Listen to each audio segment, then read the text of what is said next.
Bonjour à toutes et à tous.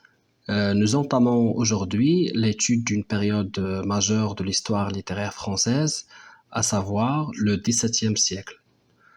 Ce cours s'inscrit dans le domaine P, consacré à la littérature et à la culture française, plus précisément dans la composante relative à l'histoire des idées et de la littérature, et dans la sous-composante dédiée à l'histoire littéraire, et ce conformément au descriptif officiel du concours de recrutement des enseignants de français pour le cycle secondaire au Maroc.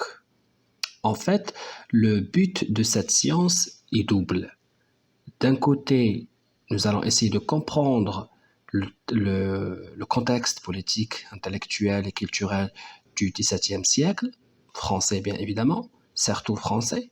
De l'autre côté, on va essayer d'analyser les courants littéraires dominants qui structurent cette époque. Alors en fait, il ne sera pas uniquement d'identifier des auteurs ou des œuvres, mais on va essayer de saisir les liens profonds entre l'évolution des idées, la construction de l'État, et l'État français bien évidemment, et la production littéraire. Souvent, le XVIIe siècle est qualifié de grand siècle. Nous verrons en fait pourquoi cette appellation n'est pas anodine et en quoi cette période constitue un moment de référence dans l'histoire culturelle française. Commençons donc par situer le XVIIe siècle dans son contexte historique. Voilà, c'est ce qu'on va essayer de faire maintenant. Mais avant d'entrer dans le développement du XVIIe siècle, comme d'habitude, je souhaite préciser les principales références sur lesquelles, en fait, quand je dis les principales, ça veut dire ce n'est pas que ces références, en fait, mais il y a d'autres références, d'autres articles, d'autres lectures, par-ci, par-là, bien évidemment. Alors, je souhaite préciser les principales références sur lesquelles je me suis appuyé pour l'élaboration de ce cours. D'une part, il s'agit de chronologie de la littérature française du Moyen Âge à nos jours, qui est un ouvrage particulièrement utile pour situer les auteurs, les œuvres et les mouvements littéraires. D'autre part, du volume consacré au XVIIe siècle dans la collection, toujours la collection Lagarde et Michard, qui demeure toujours, comme on le sait, une référence classique pour la compréhension des grands Corans, les auteurs, etc., et les textes fondamentaux de la littérature française. Je précise, bien évidemment, il faut préciser toutefois que mon travail ne repose pas sur une lecture exhaustive et détaillée de ces ouvrages. Je n'ai pas lu vraiment en détail ces ouvrages. J'ai seulement fait une lecture ciblée et orientée. J'ai essayé de voir ce qui est essentiel et orienté vers les éléments les plus pertinents pour le programme du concours. Voilà, parce que le programme, il est très clair. Euh, mais donc là, je recommande à tous les candidats, bien évidemment, qui sont intéressés, de consulter ces ouvrages parce qu'ils restent vraiment des ouvrages très très intéressants. Il y en a d'autres, bien évidemment. Il y a plein de livres, il y a beaucoup de livres qui vont dans ce sens, mais quand même, j'essaie de vous... Bon, on peut faire une vidéo pour vous montrer qu'il y a d'autres lectures qui pourraient être très très intéressantes, d'autres ouvrages qui pourraient être aussi très très intéressants et utiles. Voilà, donc on va essayer d'approfondir la compréhension du XVIIe siècle. Voilà. On va commencer premièrement par une question. Quand vous entendez l'expression grand siècle, à quoi vous pensez? À quoi pensez-vous? À un roi tout-puissant, ou bien à Versailles, ou bien à des règles strictes en littérature, ou bien à des auteurs comme Molière ou Racine? Une autre question, pourquoi le XVIIe siècle est-il considéré comme un âge d'or de la littérature française? En fait, ces questions vont nous guider dans la compréhension de ce siècle. Le XVIIe siècle est une période, bien évidemment, de consolidation de la monarchie absolue, notamment sous Louis XIV. C'est un siècle marqué par la centralisation du pouvoir, par la recherche de l'ordre et de la stabilité. Or, cette quête d'ordre politique trouve aussi son écho dans la littérature. Le classicisme, bien évidemment, et très clairement, valorise la règle, la mesure, la clarté et la raison. Ainsi, le XVIIe siècle, ce n'est pas seulement une période historique comme ça. Voilà. Mais c'est un moment vraiment où la politique, la pensée, la création artistique avancent dans la même direction, celle de l'équilibre et de la maîtrise. Avant, mais toujours avant de parler de littérature, posons-nous une question essentielle. Peut-on comprendre le classicisme, qui est un courant littéraire, certes, sans comprendre le pouvoir politique du XVIIe siècle? Est-ce que c'est possible? Parce qu'au début du siècle, la France n'est pas encore stable. Le pouvoir royal est fragilisé. Il y a eu la Régence, puis la Fronde. Vous devez chercher, bien évidemment, ces significations et ces termes. Des révoltes, des tensions, une noblesse qui conteste l'autorité royale. Peut-on imaginer un pays où l'autorité est remise en cause? Alors, pensez-vous qu'une littérature fondée sur l'ordre et la règle puisse naître dans le chaos? C'est justement pour sortir de cette instabilité que le pouvoir royal se consolide. Celui 13, puis surtout celui 14, l'autorité monarchique se renforce progressivement. On parle alors de monarchie absolue. Mais que signifie exactement absolu? Cela, bien évidemment, signifie que le pouvoir est concentré entre les mains du roi. Le roi décide, le roi gouverne, le roi incarne l'État. Le roi devient non seulement le centre du pouvoir politique, mais aussi le centre symbolique du royaume. Et cette évolution atteint son apogée en 1661 lorsque Louis XIV commence son règne personnel. À partir de ce moment-là, Versailles devient le cœur du pouvoir. La noblesse est contrôlée, l'administration est centralisée, tout converge vers le roi. Ordre, hiérarchie, discipline. Retenez bien ces trois mots, ordre, hiérarchie, discipline, car ces valeurs politiques vont influencer directement la littérature. Si le pouvoir recherche l'ordre, la littérature recherchera la règle. Si le roi impose la hiérarchie, le théâtre respectera les biensciences. Si l'État valorise la discipline, l'écriture valorisera la maîtrise. Ainsi, le classicisme n'est pas un hasard esthétique. Il est le reflet vraiment d'un siècle dominé par l'absolutisme. Voilà, donc vous voyez maintenant le lien qui existe entre le politique et le littéraire.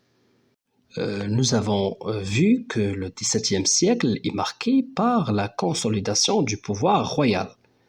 Mais posons-nous maintenant une autre question. Un pouvoir absolu peut-il exister sans une société fortement structurée? Voilà une question. La société du XVIIe siècle est une société d'ordre. Trois groupes principaux la composent. Le clergé, la noblesse, le tiers-état. À votre avis, ces trois ordres sont-ils égaux?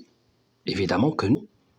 Les inégalités sociales sont fortes, les privilèges sont concentrés dans les deux premiers ordres, le tiers-état supporte l'essentiel des charges. Donc c'est une société profondément hiérarchisée, codifiée, organisée selon des rangs précis. Chacun connaît sa place. Et cette idée d'ordre social, très marquée, influence directement l'esthétique classique. Pourquoi? Eh bien parce que la littérature classique valorise, elle aussi, l'ordre, la clarté, la hiérarchie des genres, le respect des règles. La société est codifiée, la littérature le sera aussi. Mais le XVIIe siècle ne se limite pas aux inégalités sociales.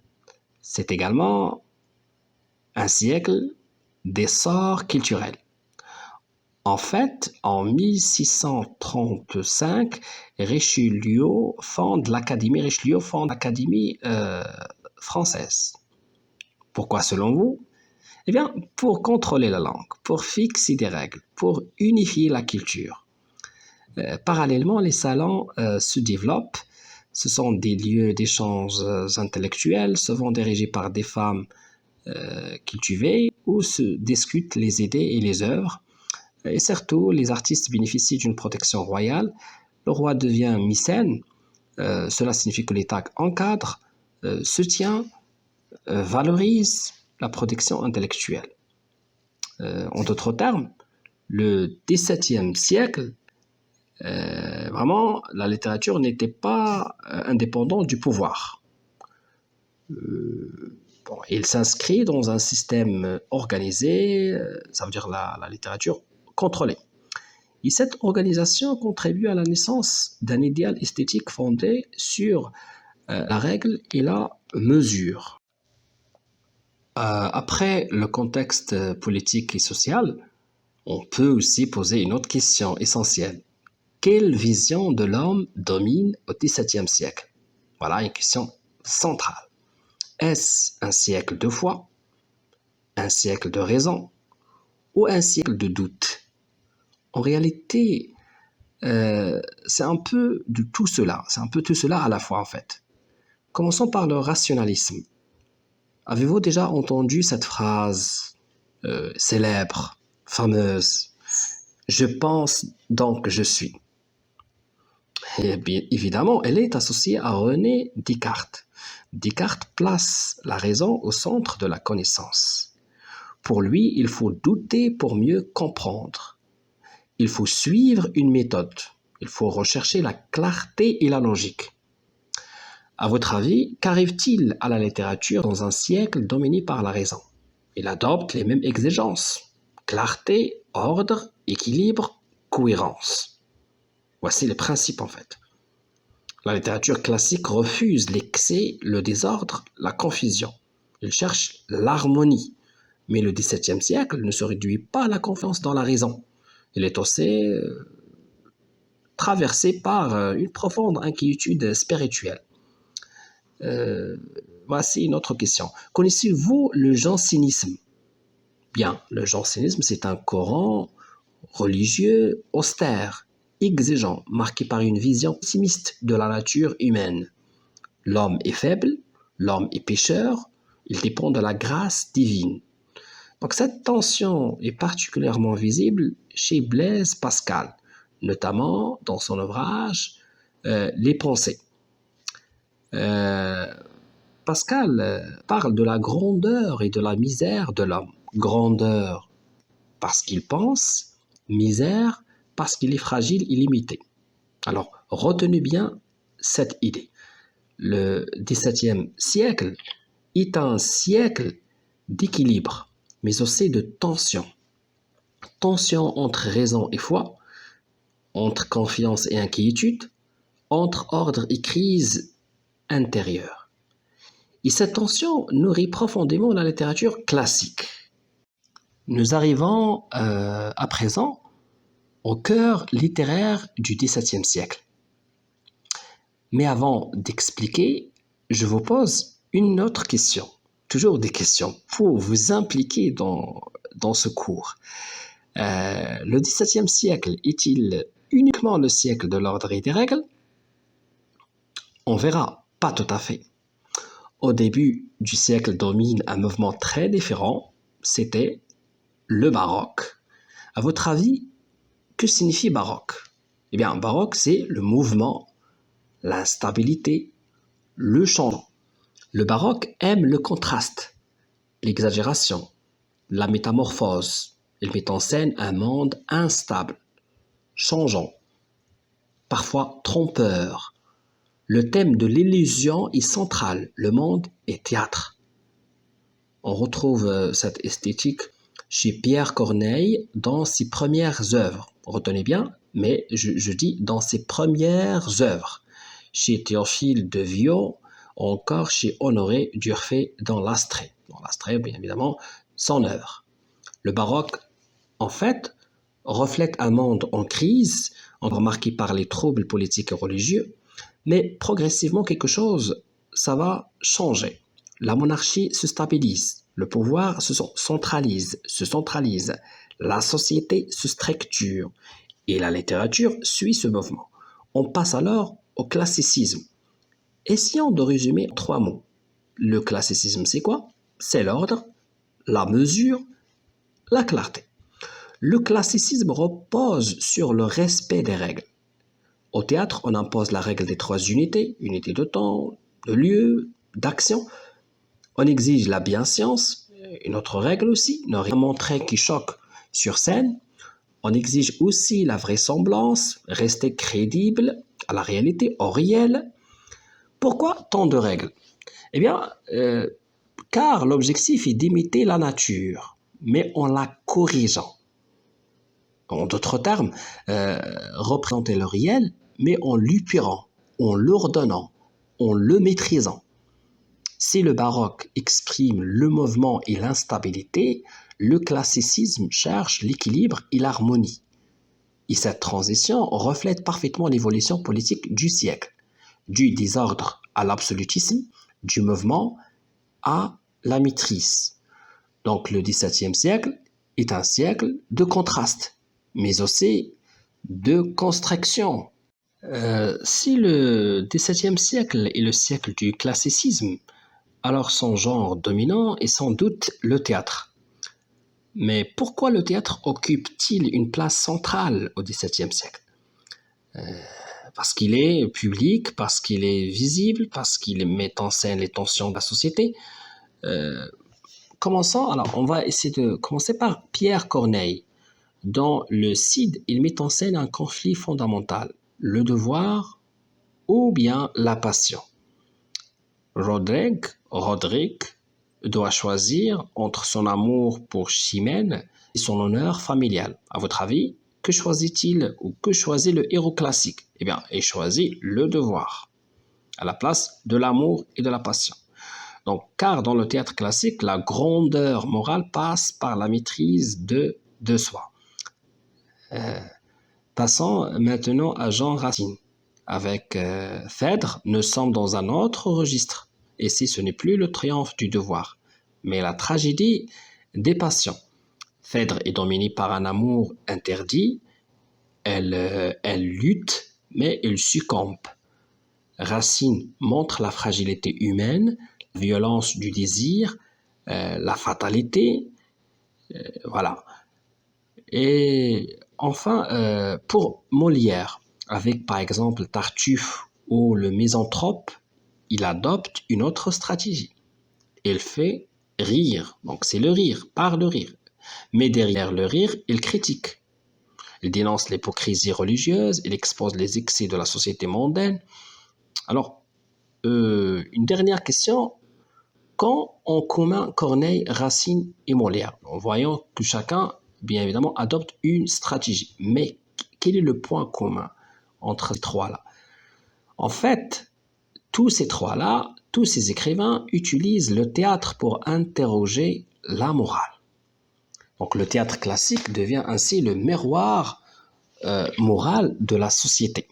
Il montre les conflits intérieurs, il met en scène les passions, il critique le comportement, et toujours avec ordre, mesure et respect des règles. C'est cela la force du théâtre classique. Instruire en divertissant, immoraliser en émouvant. Voilà le principe du théâtre classique. Maintenant, après le théâtre, intéressons-nous à une autre forme d'expression majeure du XVIIe siècle. C'est celle de la prose morale et philosophique. Je vous pose une question. Le XVIIe siècle cherche-t-il seulement à divertir? Ou cherche-t-il aussi à comprendre l'homme? Voilà une question. En réalité, les moralistes du XVIIe siècle vont observer, analyser, disséquer les comportements humains. Commençons alors par François de la Rochefoucauld. Alors, dans ses maximes, il affirme une idée dérangeante. Alors, les maximes, c'est son livre, bien évidemment. Le livre majeur. Nos vertus sont souvent des vices déguisés. Nos vertus sont souvent des vices déguisés. Autrement dit, derrière la générosité, etc., etc., etc., il peut y avoir l'orgueil. Derrière le courage, il peut y avoir l'amour propre. C'est une vision lucide, parfois bien évidemment, comme on peut le voir, le constater même, pessimiste. Voilà, pour la Rochefoucauld. Là encore, on passe maintenant à Jean de la Bruyère. Dans son livre intitulé Les caractères, il dresse des portraits satiriques de la société de son temps. Il observe les courtisans, les ambitieux, les hypocrites.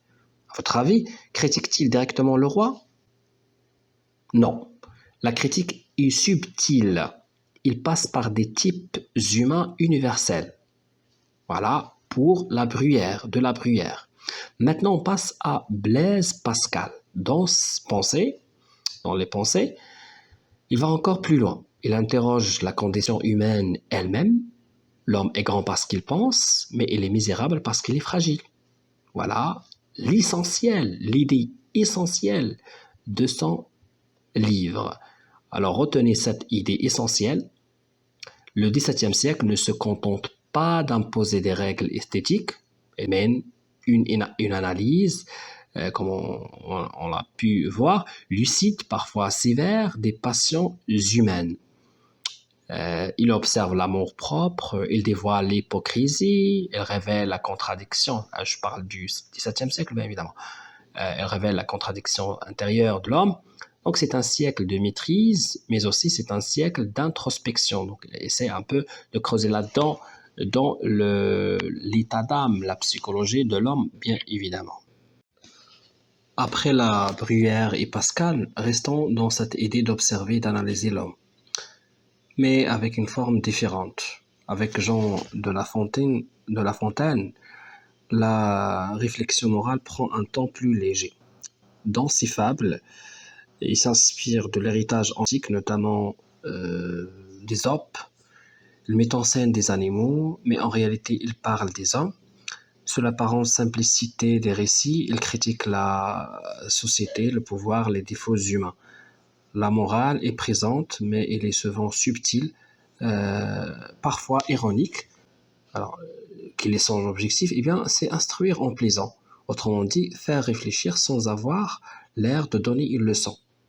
Nous retrouvons donc cette volonté du XVIIe siècle, comprendre l'homme, corriger ses défauts, proposer un modèle. Mais cette recherche d'ordre et d'équilibre ne concerne pas seulement la littérature, elle touche aussi les arts d'une manière générale.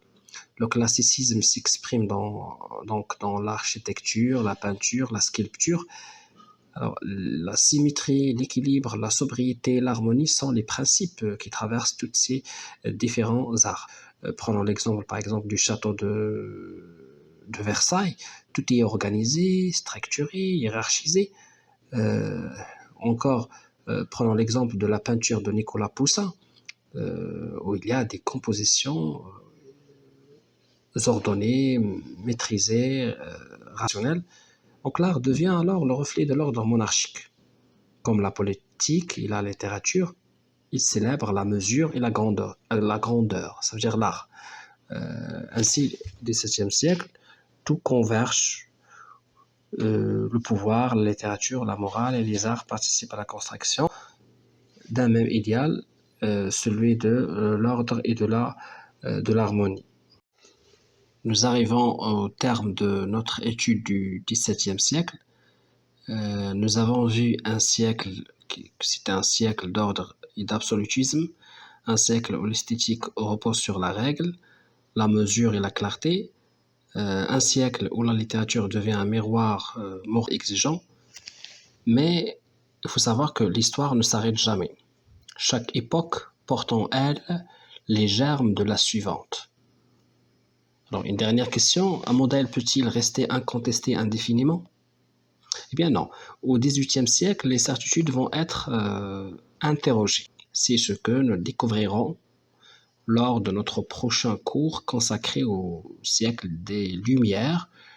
Alors je vous invite donc à réfléchir d'ici là à cette question. Qu'est-ce qui peut pousser une société à remettre en cause tout un système? Nous en parlerons bientôt. Je vous remercie pour votre attention et à notre prochain cours, Inch'Allah.